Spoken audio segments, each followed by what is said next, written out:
All right. Hi, I'm Amber from Influencer Updates on Instagram and TikTok and Facebook, Spotify, Apple, and YouTube. Please follow me on all of those platforms. And tonight I'm going to be answering your anonymously submitted questions. I've shortlisted 23 questions here. Let's hope we get through them all. I'm also going to be answering the questions that come through on the screen. And yeah, let's see what's been happening in the Australian influencer world in the last week. So, first question, do you think Jaz Hand is still with her boyfriend? She normally mentions him in her vlogs or says we're going on a date night, but hasn't for a really long time. Okay, my answer is that I am thinking that Jaz Hand and her boyfriend have split. That is my conclusion based on a lot of people have been messaging me in the last week or two asking this exact same question. And when a lot of people start to ask this exact same question, it usually is because it's true. I don't have any sort of proof. I know a lot of people have, like a few of those people that have messaged me have been saying, you know, I've commented on her TikTok or I've commented on her YouTube and the comment has been deleted. That is also usually a sure sign that somebody has broken up. Like it's a sure sign that the comment is true if they're deleting it. And another person messaged me saying that they follow him on Facebook. Sorry, I just had a spicy chip before this, which was a silly idea. It was one of those jalapeno Cheetos things. It tasted disgusting, by the way, but I wanted to try it. Anyway, someone messaged me saying they follow her boyfriend on Facebook, and he previously had that he was in a relationship with Jaz on his Facebook, and now he has just taken his relationship status away. I haven't checked to verify that, but that is what someone has written to me. So yes, I am thinking that they have split, which would be sad. His name is Peter, by the way. Okay, next question. Have you ever been paid to or asked to speak about an influencer by the influencer themselves or their team? Do you think other people like influencer podcasts are ever paid to speak about certain topics by the influencer themselves? Okay, so the first question is, have I ever been paid to speak about an influencer? Absolutely not. Have I been asked to speak about an influencer by the influencer themselves? Kind of. Like, a lot of influencers message me information that is not necessarily public yet. Yeah, I'm not the sort of person who's going to then just like screenshot that and post that. Also, a lot of influencers, they actually send voice messages rather than typing things. Maybe they do that so I can't screenshot things. But if I was going to post something that an influencer said to me, I would always ask them before I do. And then sometimes like I'll be talking to influencers and I'll say to them off the record what happened that night, for example. And that means I'm not going to repeat it. But then sometimes I might say to them, is it okay if I post blah, blah, blah? Yeah, so I'm very careful. Like, I don't want to be exposing anybody and, you know, making anybody upset. And as for have I been asked to speak about an influencer by their team? Yes. So when Anna Paul was releasing her skincare brand Paulie, she was making the announcement, I think it was at like 7 p.m. on a Friday night.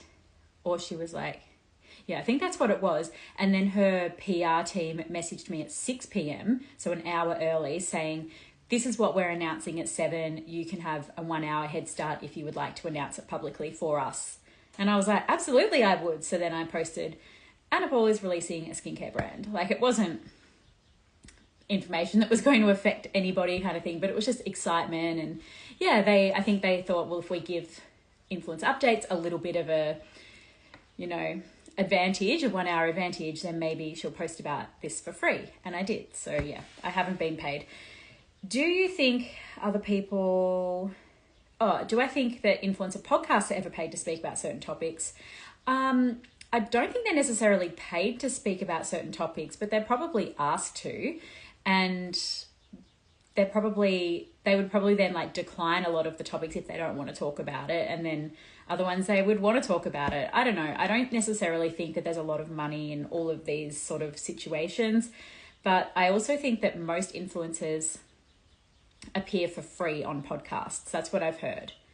I have never been paid to appear on a podcast either, but obviously I'm not like a big influencer that's going to draw a lot of listeners in. As for the Darling Shine tour, which I'm going to talk more about in detail, hence my t-shirt, I was thinking that, so the special guest at the Melbourne night was Martha Kalifatidis. And in my head, somebody asked me, do you think that she appeared for free in order to promote her clothing brand? So she announced at the live show that her She announced at the live show that her kids' clothing brand is going to be called Cubby. And she said, as in Cubby House. The Instagram for that is cubby.haus. And somebody asked me, do you think that she paid to appear on the live show so that she could promote her Cubby House brand? But I don't think that's the way it worked. I think that they probably paid Martha to appear live, and she probably thought, well, I'm going to have to give some sort of information to make it worth me being there, as in like worth it for the audience. Otherwise, if we just hear stuff that she's already said before, it's a little bit boring. But yeah, I think she would have been paid to attend. All right, that's a lot of questions and a lot of answers there. Next question. How much do you think By G made during her launch sale? In their reel, they said that they had 35,000 sessions at launch. So G Bungalow, she has released a kids clothing brand recently called By G. And yeah, she said there were 35,000 sessions at the launch. I don't know if that means 35,000 orders or 35,000 people logged onto the website. As for how much money do I think she made, I think that the answer is zero, because any startup brand is going to then invest 100% of any proceeds. Well, firstly, they're going to pay off the cost of like setting up everything in terms of marketing and the original cost of the product and, you know, everything else. And even just like the structures in their house, they would have like shelving and things, you know, all of that money would go towards paying off all those expenses. And then any leftover money wouldn't be profit, because it would then go into purchasing more stock to grow the brand bigger. I'm guessing their next order is going to be bigger than their original order.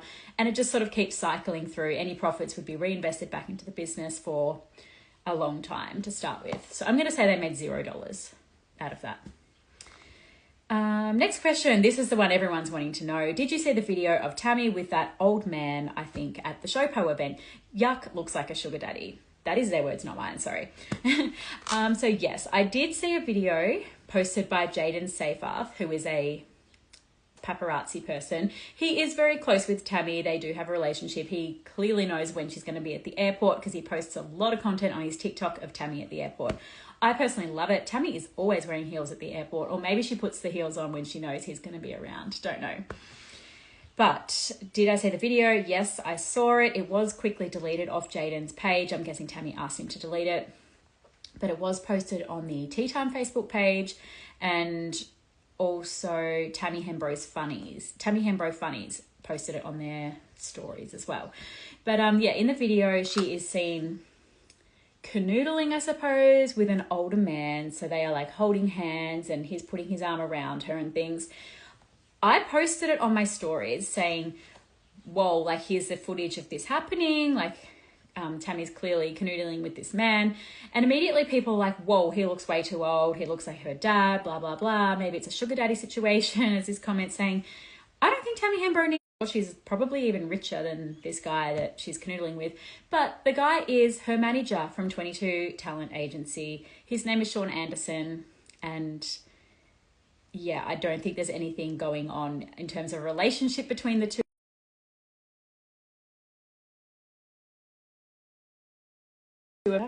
Okay, I think they were probably both under the influence of substances and were just being a little bit flirty with each other, maybe. That's what I'm going to put it down to. The reason why I'm putting it down to that is because she also posted a video from that night showing herself laying in bed, and then a bicep came across her chest. It was a muscly bicep. It looked like a male's bicep. A lot of people were assuming it was Tammy's own bicep, but have you ever tried? No, it was the inside of an arm. Like, how would you get the inside of your own arm on your chest? No, the inside facing out. It's just not physically possible. It is definitely a male's arm. There were a few people that I suspected it could be. One of them was Braden Dunbar. He's the main one I suspect it might be. He was in all of the Showpo footage from the night. He was a guest at the event. He is a fitness sort of person, so would fit the description of the mystery bicep man. A lot of people were saying that it's Bailey Smith, but I don't believe it would be. This event was in Sydney. Bailey does not live anywhere near Sydney. He lives in Victoria. I think that the Bailey Smith situation is over. But yeah, Tammy Hembrow sure knows how to tease us, doesn't she? I think that she's genius with her self-promotion. But yeah, a lot of people are a bit turned off by it, but if you're turned off by it, that's okay, because a lot of us just lap it up, including me. All right. Might get to the screen questions now. Oh, someone's saying it's the first time they've joined one of my lives. Hi. So funny. The person who said they're in hospital right now and broke 6 vertebrae. They told the nurse that they have to listen to my live, and the nurse wasn't overly impressed. Hello to the nurse, by the way.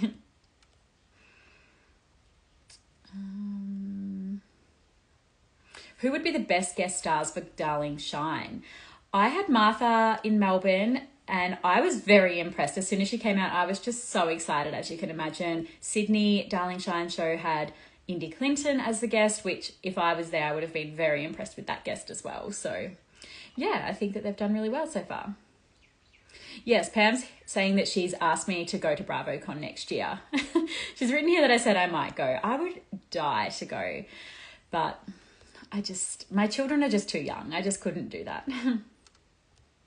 I couldn't leave them for that long to go to America. Oh, Bollywood, who joins every week as well.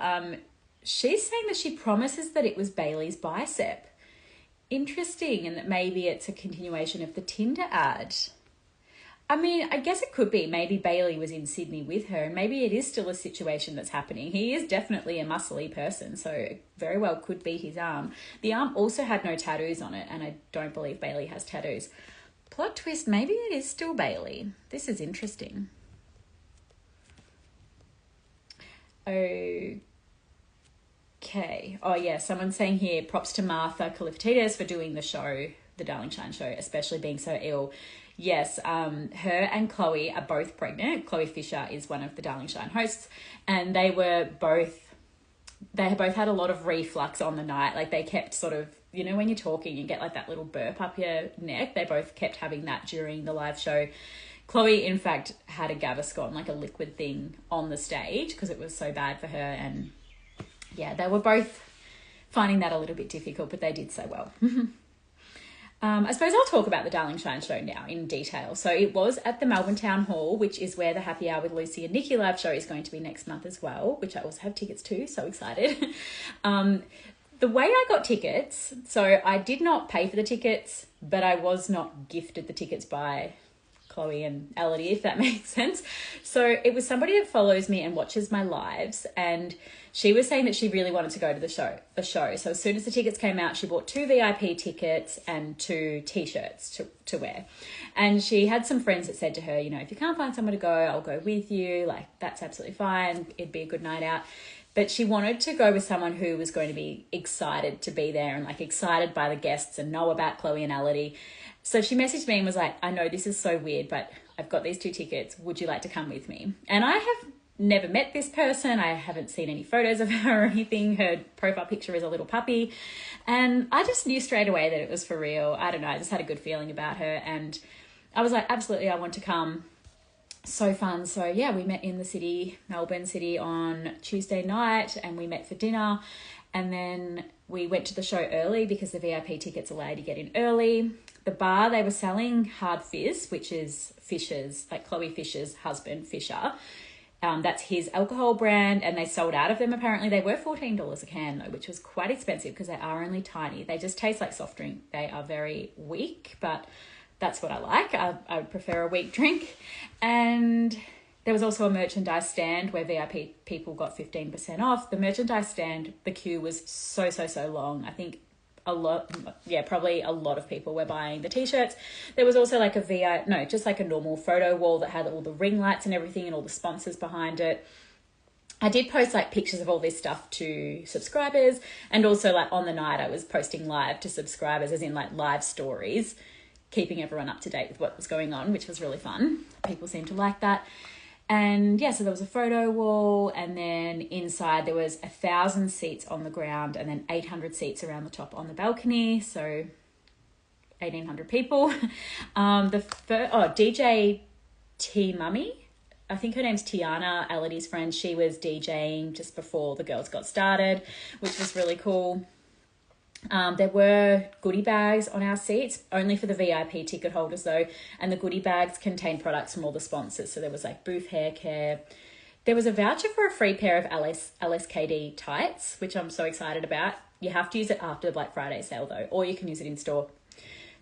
Sorry. There was also, I don't know, Esme Skin, a Thermomix tea towel, which seems so random, but I was really excited about it because I have a Thermomix.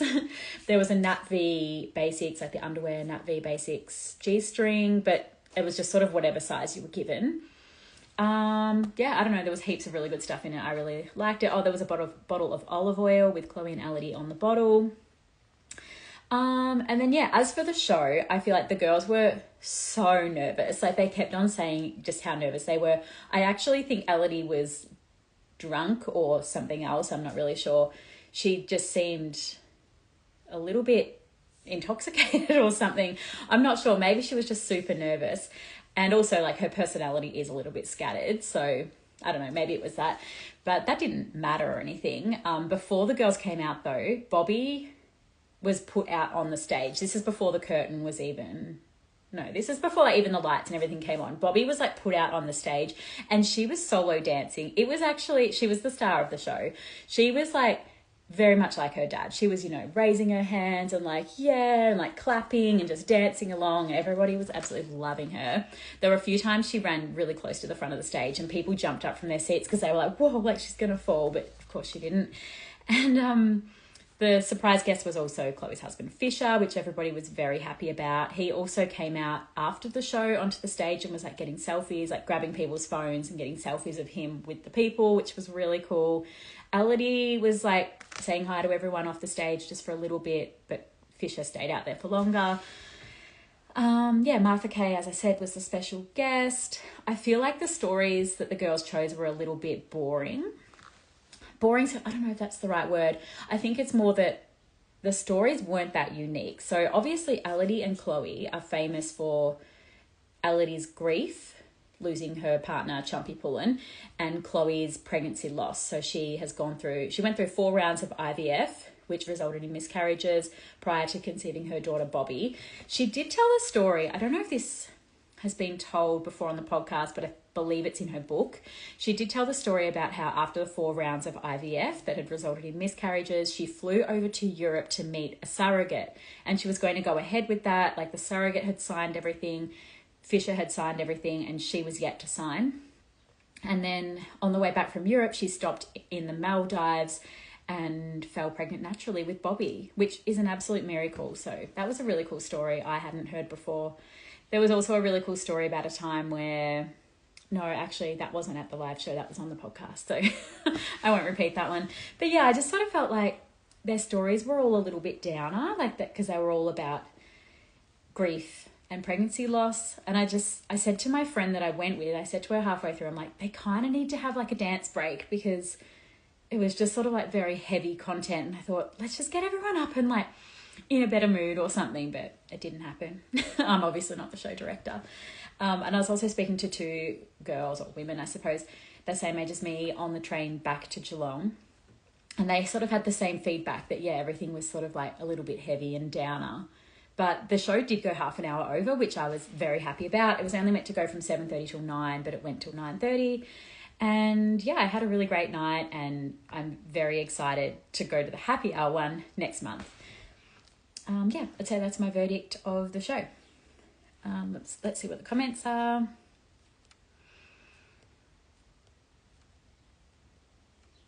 Someone saying Chloe must be due soon. I'm not sure, but yeah. She has blocked me on Instagram, as has the Darling Shine podcast. So it's quite ironic, actually, that I was at the live show. But yeah, I don't know how far along Chloe is because I can't follow her content.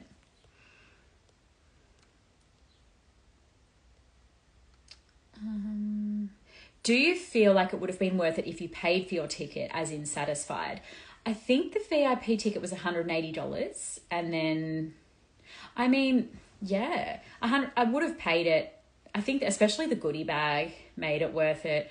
It was a really good night out. Like $180, you can easily spend that on a night out just with, like, if you were like young and wanting to go clubbing or whatever, for paying for the entry and then a few drinks. Like $180 is very easy to spend on a night out. I really like that also we got the early entry, so it meant that we got in at 6:15. We got out at 9:30. That's over 3 hours of entertainment. So even though some of the content was quite boring, I definitely think it was worth it because of the whole night, like the whole experience. Yeah. I know Lucy Kate Jackson has joined again. It also depends, like if you're trying to find fault in something, you're going to find fault. But if you're just like, well, you've already paid for it, just enjoy the night. I don't know. I just think, yeah, it's hard for me to judge because I didn't actually pay the money. But I believe that if I had paid the money, I would still be very satisfied with the night. Does anyone have Chloe's book, and is it good if you've read it? I don't have the book, but it is free to listen to the audiobook if you subscribe to Spotify, I've been told. Yay, Lucy Jackson said she's excited for me to come to the show. I was told last week on my live that they played a video of me at their show, so that's pretty fun for me. Lucy is here, knives. Yes, queen. Can't wait to see Lucy's TikTok dance with knives. Okay, next question. 8:22. What time did I start this? 8. Okay, yeah, I've still got heaps of time. What happened with Blue Eyed Kayla Jade? I feel like I barely see any of her content anymore. She hasn't released a podcast episode in ages. I don't know. Maybe she's on like one of those jobs that she does. Oh, actually, I think that she's in Europe. Didn't she go to Europe? I would say that maybe she's on one of those jobs where she's not allowed to post, like how she did that podcast talking about the time she was over in America with Kanye West, and you're not allowed to like post anything from his house because it's all top secret and stuff. I wonder if she's on one of those jobs maybe. Don't know. I'm just guessing there. Do you send Christmas cards or gifts to influencers? No, but I was sent a Christmas gift last year by a brand. They watch my lives or follow me or something. Oh my gosh, I really should know the brand. I'm going to have to remember the brand. Hopefully I'll remember it by the end of this live. They sent me a beautiful diamond bracelet. Not diamond, it was like moissanite, I believe. Theodore & Co. Theodore & Co. is what they were called. They are a brand that work with a lot of influencers. And yeah, they sent me a bracelet last year for Christmas, which was so, so nice. They didn't ask me to post or anything. That's why I didn't. But yeah. Any updates on Sky and Lockie? No, I don't have any updates on that. I did an update last week on Tori and Sky, which had a lot of stuff in it. So if you're interested in that, that is on last week's live. Indy Clinton is getting another nose job. Yes, so she mentioned at the Showpo party they were doing one of those things where they pass the mic around, and Indy Clinton has said she's getting another nose job. Someone in here though has written that surgeons should know that you shouldn't revise a nose job until 12 months after the original nose job because things can change in that 12 months and you need to know what the full effect of those changes is going to be. So it is interesting that she's getting another nose job. I think it's probably only been 6 months. But yeah, I think that she's had a lot of grief with that nose job. She got a lot of criticism from her audience, which is just so unnecessary and horrible. Like, who cares what her nose looks like? But anyway, that's what she's doing. Next question is, Sarah's Day body checking in 2025 is so disgusting. I think that when I read this question, I was thinking maybe in Australia, the culture is that maybe that is considered disgusting by a lot of people. I think that, yeah, body checking is definitely not something that we do anymore. Like, you don't see a lot of influencers doing it as much as they used to, I could say. But I'm wondering if, because I feel like her American is predominantly American. Hang on, I feel like her audience is predominantly American. And I'm wondering if the culture in America, they still really like to see women body checking and they really resonate with that content and stuff. So I'm wondering if it's sort of like a cultural thing because, yeah, it is really random, the amount of body checking that she still does. But then so does Tammy Hembrow, and also her audience would be heavily American based. So yeah, that's my verdict on that one. Apparently they were on the Outspoken podcast, spoke about her today and her Black Friday sale and the messaging behind that. I haven't listened to the episode yet. I find it hard to listen on a Friday when the episode is on a Friday, but I'll always listen to it before the next live. But yeah, if you want more information on that, you can listen to their podcast. Now, this one has come through 3 or 4 times, and I haven't heard anything about it until now. People are saying that Saski Collection is closing down. This is Tammy Hembrow's clothing business. So this person is saying a friend of a friend works at Saski, and apparently that was their final collection and the business is closing down. So sad. This person is saying, I think Tammy Hembrow's brand Saski might be closing. I know someone doing a full fit out there. And the next person has said, my mate's in property and said Tammy Hembrow's clothing business is closing down, but I haven't seen anything about it. Yeah, I am surprised by this because obviously Tammy Hembrow is a huge influencer, so you would think that she would have a big influence to influence people to buy her own clothing. But again, I think her audience would be predominantly American, and I wonder if it's got something to do with this new American tariffs. I suppose a way of her avoiding that, I don't know if you avoid it, but reduce it maybe, is to set up a warehouse in America and then directly ship things from America. Maybe she's just decided that it's not as big as she wants it to be and she'd rather focus on her app or her influencing career. I'm not sure, but yeah, the fact that 3 separate people wrote that in makes me think that it must be true. This is what I was saying with the first one about Jaz and her boyfriend Peter. When a lot of people start to say these things, it usually means it's true. Okay, what else are people saying on the screen? Can we talk about Abbie Chatfield at the ARIAs? Yeah, Abbie Chatfield was at the ARIAs. I love that she was wearing something very unique that I've never seen before. I don't know who the designer was or anything, but I just love the ARIAs fashion because it's different. I do get very sick of seeing influencer events where all the influencers just wear like a tight dress that makes them look as skinny as possible and those naked dresses at the Brownlow. And I just get a little bit sick of seeing the same thing. Whereas the ARIAs is very alternative dressing. People just wear very different things. Anyway, she was there with her boyfriend, Adam Hyde, and I think, he definitely won an award for something, probably dancing to that song, because that's just been absolutely massive. I really liked watching their red carpet interviews. I find them just such a funny couple to watch. Like, they just love each other so much, which I love. They remind me a lot of Kourtney Kardashian and Travis Barker. Sorry, what was the question? Abbie Chatfield at the ARIAs. Well, yeah, that's my talk about Abbie Chatfield at the ARIAs. Any updates on Veruca's wedding? No, but she is now selling bedazzled t-shirts. So her partner, Digi Premium, he has a t-shirt brand.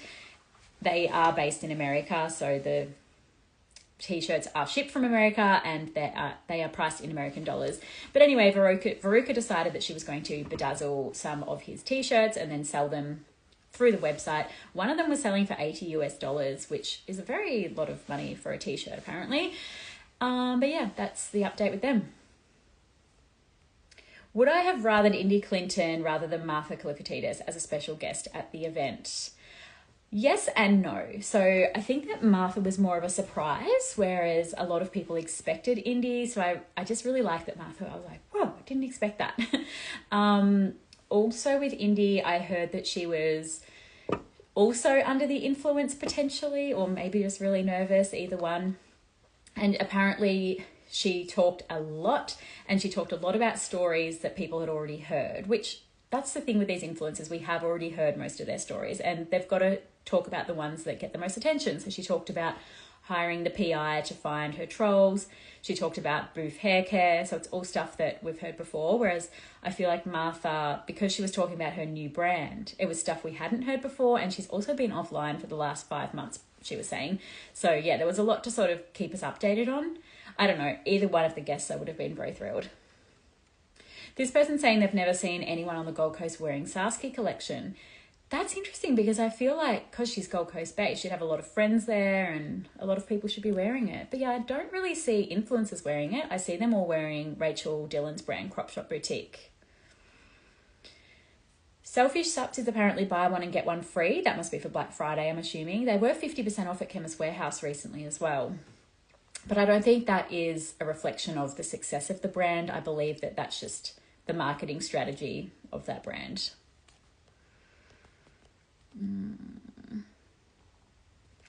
Speaking of Rachel Dillon and Crop Shop Boutique, which I just mentioned, it came up this week that she is now charging, or her brand is now charging $2.95 at checkout. You can opt out of this, but it's $2.95 if you want to opt into free returns, which is quite ironic because obviously it's not free. But if you pay the $2.95 insurance, if you then want to return the items, they will cover the cost of the postage for you to return the items. Otherwise, if you opt out of it, you can still return the items, but you need to pay the postage yourself. I thought that was a really interesting business move. So I got a lot of comments back in subscribers about that, and it was very divisive. Some people were saying they absolutely love it and they would happily pay the $2.95, and others were like, this is so weird. And I agree, it is so weird. I really, really dislike it. I thought, imagine if you went to Target, for example, like a Target store, and at the counter they said to you, would you like to opt into returns insurance? If you pay $2.95 extra, it will be free if you want to bring stuff back to the store for a refund or a return. And I thought that would absolutely not go down well. Like, this is crazy to me. And also, if she doesn't want to offer free returns online, why doesn't she pay to set up a shop so that we can return it for free? And that's right, because setting up a shop would be a lot more expensive.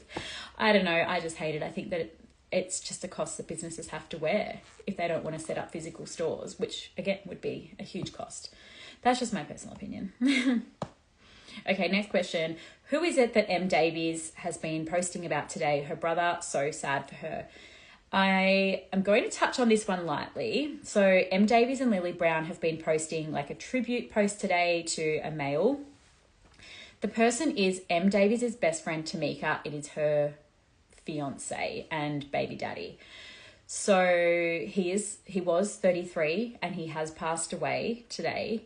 He's not an influencer, so I'm not going to divulge any more than that, but that is who he is. And yeah, his partner, fiance, had a baby just 3 months ago, so it is a very sad situation. Okay, next question, back to the influencers. Does anyone else think that it's weird that Shez is still friends with Nat after Ashy and Nat's fallout? Yes, I think a lot of people think that is weird. I think it's weird, actually.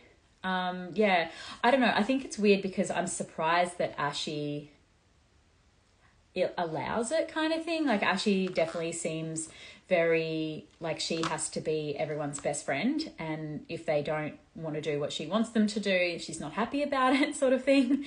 But yeah, I imagine that Shez has been best friends with Ashy for a very long time, and I believe that Nat met Shez through Ashy. Ashy also spoke on her podcast recently about being upset that someone that she doesn't like is going to be at a wedding that she's going to have to go to soon, which definitely would have been this situation. But yeah, I don't know. I think the whole thing is a little bit high school, isn't it? To I don't know. Just for everyone to be fighting like that. Like, in the real world, I think that people just go to these events and they just keep to themselves.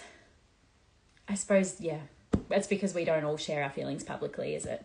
Maybe that's just normal. Maybe it is very normal what they're doing. Next question is, what did you buy in the Black Friday sale? I have only bought one thing so far, and it is a Yoto player, which I have bought for my nephew for Christmas. That's a little bit boring, isn't it? I have also seen the Alive Body sale. They have like the kitchen trio. That's Alyssa and Lysandra. They were on the block years ago. They're twins. They own a kitchenware brand, which is like dishwashing liquid, hand wash, and then they have skincare and stuff. They're having a big sale, and I've forwarded it to my sister because my birthday and Christmas are coming up, and I've said to her, just letting you know this sale's on if you're looking for ideas for Christmas presents for me. I don't have anything from that brand, but I would like stuff. I think that's about it. I'm just not a big online shopper. That's the thing. It's very rare for me to buy stuff online, and the stores, I guess they have Black Friday sales. I don't know. I just buy stuff when I need to. I'm not the sort to be like, oh, sale, I'm just going to buy it for the sake of it. I do not have ADHD, by the way, in case that's interesting to that point, only because I know that my sister does have ADHD and she is much more impulsive with shopping. And I also have a few friends with ADHD that find that that is a common trait amongst them.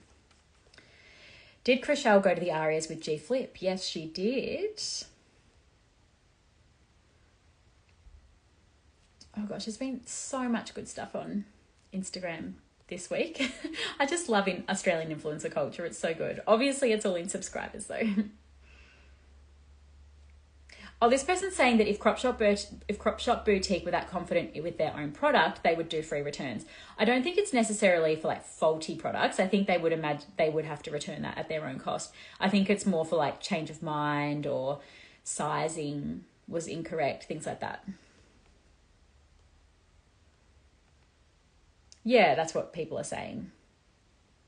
And yeah, this person's saying they would 100% pay the $2.95 for free postage back. This person's saying they need to cover returns, but I do understand brand struggle when people order multiple different sizes to try on and then return the other ones. Yeah. Yep. Oh, I think I've already talked about it. Ashy Bynes has mentioned that she's having upper eyelid surgery. So she's going to get the skin under here. She's going to get that cut out. So it's going to be like an eyelid lift, I think it is.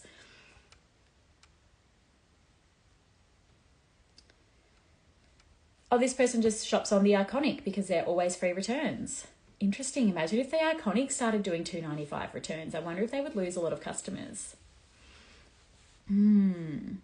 This question is thoughts on influencers that promote those gambling apps / games on their Instagram. Example, Shelby Bilby and Rosanna Arkle. Veruca Salt also does this a lot.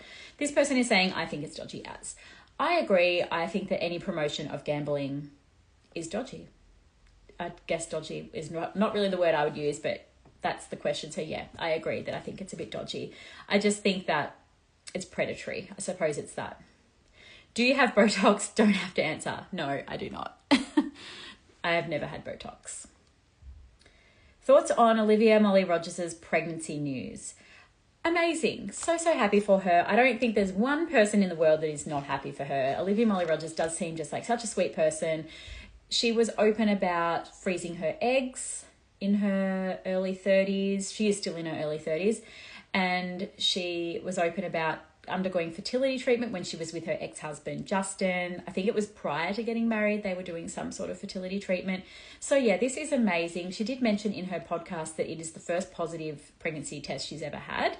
So I thought that was interesting. So any previous fertility treatment or anything, it's like she hasn't got a positive, or maybe she wasn't actually trying to get pregnant. I'm not really sure, but yeah, it's really, really good news. And that explains why her and Hugo have now moved out to a 3-bedroom house.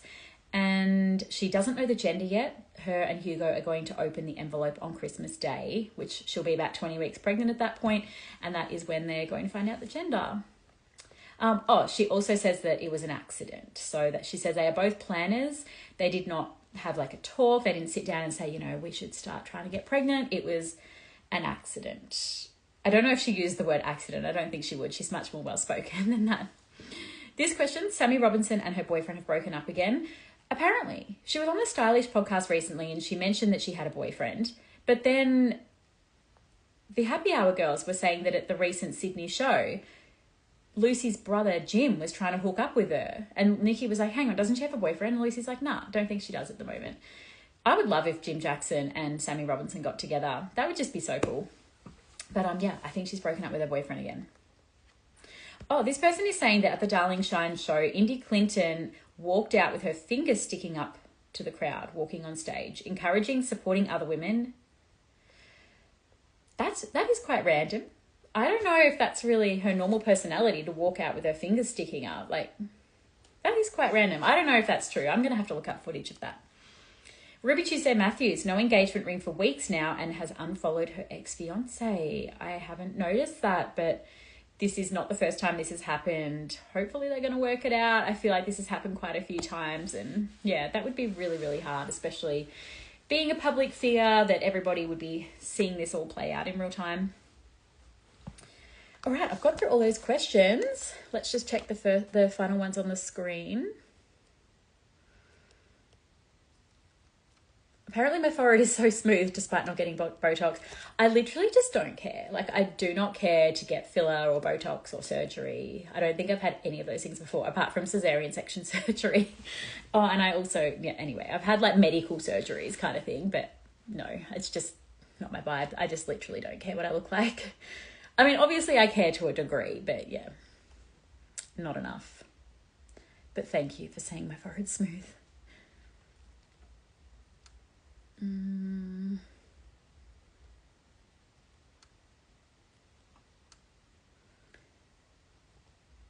Indy was flipping the bird at Darling Shine on stage. That is so random. Have you mentioned Ella Ding's new baby arrival? No, I haven't. So she had a little girl, Pia May Palermo.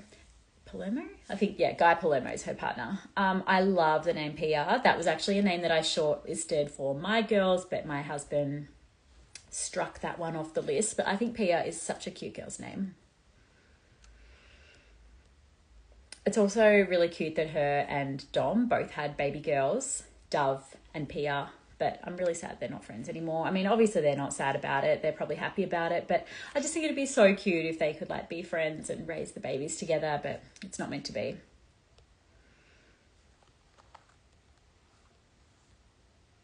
Alrighty, well, thanks everyone for joining. I think I've got through all the questions. If I didn't get through yours, DM me as always. I always say that at the end because, yeah, I just love talking about influencers.